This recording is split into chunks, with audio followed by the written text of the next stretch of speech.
let's cut our nails na magwa 1 month and 2 weeks na tomorrow.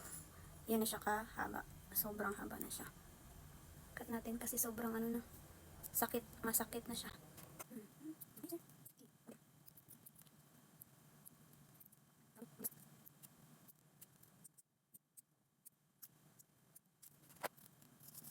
Ayun, tapos ko na sa putulan. Tapos ko nang putulan yung kamay. Kamay! Bakit kamay? Yung kuko ko.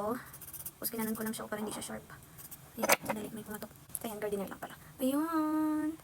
Yan, buti na lang ganitong color yung pinili ko kasi pa nag-blend siya sa ano ko, totoong kuko. Ayan siya sa malapitan, di ba? Pangit tignan pag sa malapit. Yan yung kinat ko. Yan. Kaya palagi ako may alcohol kasi mahaba yung mga kuko ko. Binabrush ko naman siya pero kailangan talagang may alcohol kasi hindi natin alam kung anong mga bakterya ang nandyan. So ayan. Cut. Wala na. Pangit na siya tignan. Sa kabila. Grabe ang tibay. Sobrang tibay. Grabe man ano.